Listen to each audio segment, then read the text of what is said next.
ಇತ್ತೀಚೆಗೆ ಒಂದು video clip ಹರಿದಾಡ್ತಾ ಇದೆ. ಓರ್ವ ಯುವಕ ಮತ್ತು ಓರ್ವ ಯುವತಿ ನಮ್ಮ ರಾಜ್ಯದ ಶಿಕ್ಷಣ ಸಚಿವರಾಗಿರುವ ಕಿಮ್ಮನೆ ರತ್ನಾಕರ್ ಅವರೊಂದಿಗೆ ಮಾತನಾಡುತ್ತಿರುವ ದೃಶ್ಯ ಅದು. ಆ ಯುವಕ ಹಾಗೂ ಯುವತಿ ಅಖಿಲ ಭಾರತೀಯ ವಿದ್ಯಾರ್ಥಿ ಪರಿಷತ್ನ ಕಾರ್ಯಕರ್ತೆ ಇರಬಹುದು. ಅವರು ಯಾವ ಸಂಘಟನೆಯವರು ಎನ್ನುವುದು ಮುಖ್ಯವಲ್ಲವೇ ಅಲ್ಲ. ಅವರು ಕೇಳ್ತಾ ಇರೋದು ಇಷ್ಟೇ. ಕಳೆದ ಬಾರಿ ಅಂದ್ರೆ ಸರಿಸುಮಾರು 1 ವರ್ಷದ ಹಿಂದೆ ಬೈಂದೂರಿನಲ್ಲಿ ರತ್ನ ಕೊಠಾರಿ ಎನ್ನುವ 17 ವರ್ಷದ ಹೆಣ್ಣು ಮಗಳೊಬ್ಬಳ ಸಾವಾಗಿತ್ತು. ಅವಳ ಶವ ಅವಳ ಮನೆಗೆ ಹೋಗುವ ದಾರಿಯಲ್ಲಿರುವ ಗಿಡ ಮರಗಳ ಪೊದೆಯಲ್ಲಿ ಬಿದ್ದಿತ್ತು. ವಿದ್ಯಾರ್ಥಿನಿಯ ಹೆಣ್ಣು ಮಕ್ಕಳ ಒಂದು ಘಟನೆ ನಡೆದಿದೆ.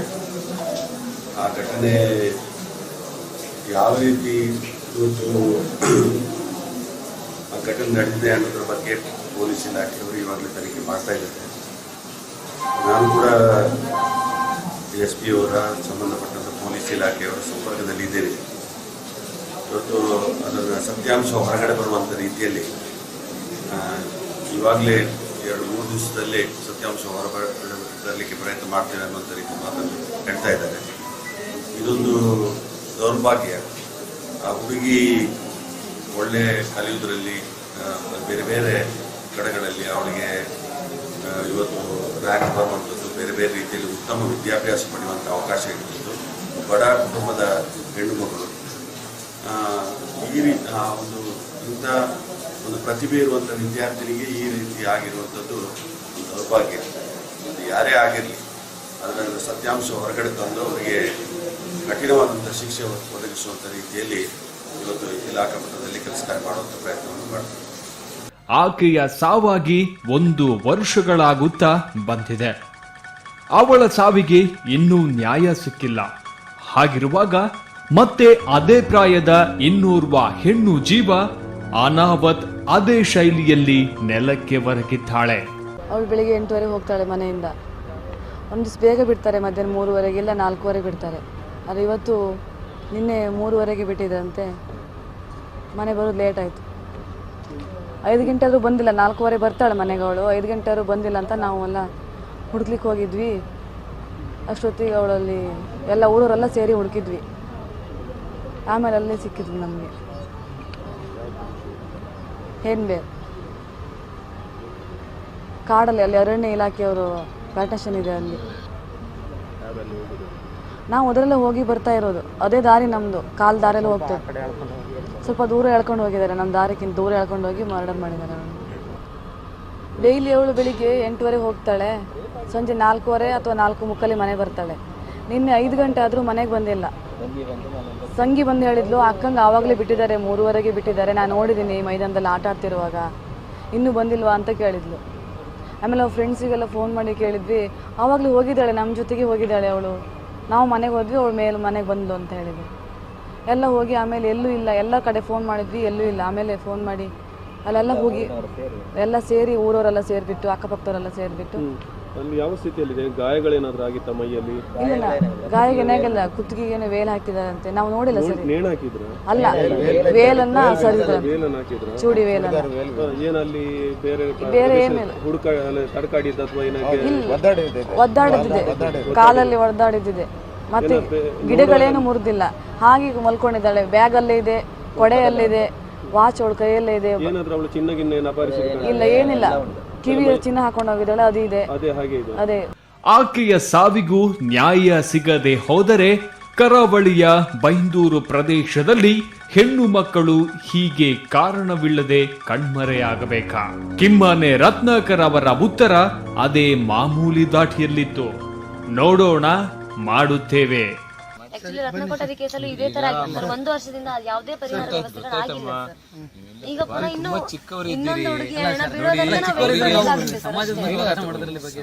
ಈ ವಿಷಯದಲ್ಲಿ ನಾವು ಅಂದ್ರೆ ನಾವು ರತ್ನಕೋಟರಿ ವಿಷಯದಲ್ಲಿ ತಾಳ್ಮೆ ತಗೊಂಡಿದ್ದೀವಿ ಸರ್.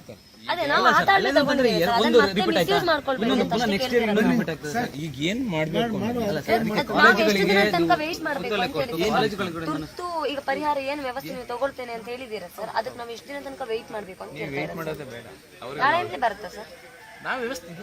ಅಂದ್ರೆ ಅವ್ರು ನನಗೆ ಟೈಮ್ ಕೊಟ್ಟಿದ್ದಾರೆ ಯಾವತ್ತು ಅಂತ ನಾವು ಅರೇಂಜ್ ಮಾಡಿದ್ದಾರೆ. ರತ್ನ ಕೊಠಡಿ ವಿಷಯಕ್ಕೂ ಇಷ್ಟೇ ಟೈಮ್ ತಗೊಂಡಿದ್ರು ಸರ್, ಇಷ್ಟೇ ಟೈಮ್ ತಗೊಂಡಿದ್ದಾರೆ. 10 ದಿನ ಆಯ್ತು.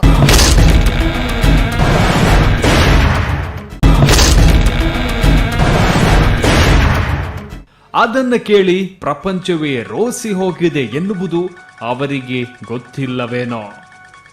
ಆದರೆ ಈ ವಿದ್ಯಾರ್ಥಿಗಳಿಗೆ ಉತ್ತರ ಬೇಕಿತ್ತು. ಯಾಕೆಂದ್ರೆ ಇವತ್ತಿನ ದಿನಗಳಲ್ಲಿ ರಾಜಕಾರಣಿಗಳ ಆಶ್ವಾಸನೆ, ಪೊಳ್ಳು ಭರವಸೆಗಳನ್ನ ಯಾರು ನಂಬುವುದಿಲ್ಲ ಎನ್ನುವುದು ಅವರಿಗೆ ಗೊತ್ತಿಲ್ಲವೇನೋ. ಆದರೆ ಇವತ್ತಿಗೂ ರತ್ನ ಕೊಠಾರಿಯದು ಅಸಹಜ ಸಾವು ಎಂದೇ ಪೊಲೀಸ್ ಅಧಿಕಾರಿಗಳು ಹೇಳುತ್ತಾರೆ.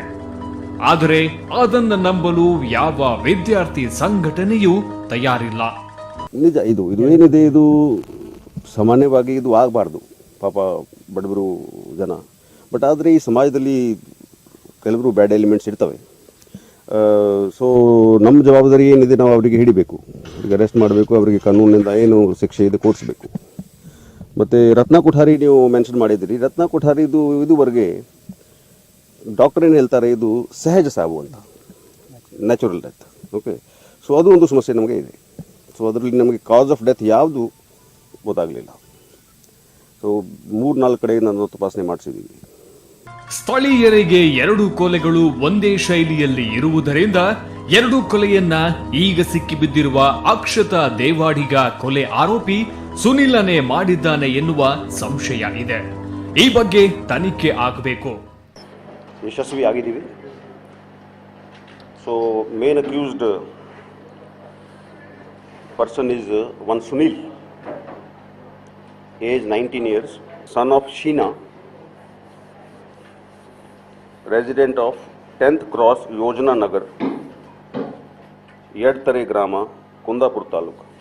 Even while Akshita was returning home from college, ಒಂದು ನಿರ್ಜನ ದಾರಿಯಲ್ಲಿ ಅವಳಿಗೆ ಚೇಜ್ ಮಾಡಿ ಅಸಾಲ್ಟ್ ಮಾಡಿದ್ದಾನೆ. ಪರ್ಪಸ್ ಅಂದರೆ sexual assault.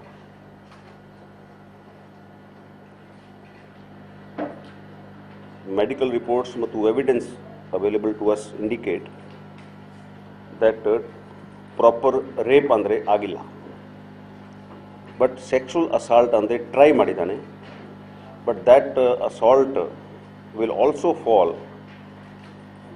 In the definition of rape as per section 375 IPC.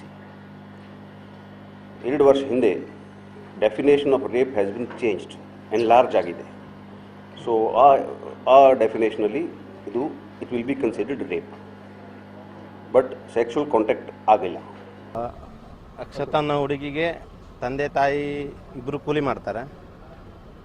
ಮತ್ತು ತಂಗಿ ಇದ್ದಾಳೆ ಅನಿತಾ ಅಂತ, ಇನ್ನೊಂದು ತಂಗಿ ಹೆಸರು ಅಮೃತ. ಗಂಡು ಮಕ್ಕಳು ಯಾರಿಲ್ಲ. ಅವರು ತಾಯಿ ಗೇರ್ ಬೀಜ ಹೊಡೆದು ಮಕ್ಕಳನ್ನು ಓದಿಸ್ತಾ ಇದ್ದಾಳೆ. ಅವಳು ಮತ್ತೆ ರ್ಯಾಂಕ್ ಸ್ಟೂಡೆಂಟ್. ಅವಳು ಯಾರನ್ನೂ ಹೆಚ್ಚು ಮಾತಾಡ್ಸ್ತಾ ಇರಲಿಲ್ಲ. ಅವಳ ಓದೋದ್ರ ಬಗ್ಗೆ ಹೆಚ್ಚಿನ ಗಮನ ಕೊಡ್ತಾ ಇದ್ಲು. ಬೆಳಿಗ್ಗೆ 8:30 ಅವಳ ಫ್ರೆಂಡ್ ಜೊತೆ ಹೋಗ್ತಾ ಇದ್ಲು. ಸಂಜೆನೂ ಅವಳ ಫ್ರೆಂಡ್ ಜೊತೆನೇ ಬರ್ತಾ ಇದ್ಲು. ನಿನ್ನೆ ಅಕಸ್ಮಾತಾಗಿ ಅವಳು ಲ್ಯಾಬ್ ಇದ್ದ ಕಾರಣ ಅವಳ ಫ್ರೆಂಡ್ ಬೇಗ ಬಂದ್ಲು. ಅವಳು ಸ್ವಲ್ಪ ಲೇಟಾಗಿ ಬಂದಿಂದ 4 ಗಂಟೆಗೆ ಬಂದಿದ್ದಾಳೆ. ಅವಳ ಫ್ರೆಂಡ್ 3 ಗಂಟೆಗೆ ಬಂದಿದ್ದಾಳೆ. 4 ಗಂಟೆಗೆ ಬಂದಿದ್ದಾಳೆ. ಅವಳು ದಾರಿ ಮಧ್ಯದಲ್ಲಿ ನೋಡಿದ್ದಾರೆ, ಅವಳು ಪಾಸ್ ಆಗ್ತಿದ್ದನ್ನ ನೋಡಿದ್ದಾರೆ. ಒಂದು 5:30 ಆಗ ನೋಡಿದ್ವಿ.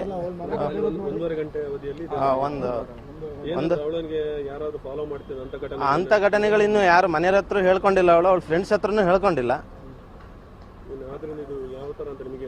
ಅದು ಮರ್ಡರ್ ಅಂತೂ ಪಕ್ಕ ಅಂತ ಪೊಲೀಸ್ನವರು ಹೇಳಿದ್ದಾರೆ. ಕುತ್ತಿಗೆ ಬಿಗಿದಿದ್ದೆಲ್ಲ ಸೀನ್ಸ್ ಇದೆ.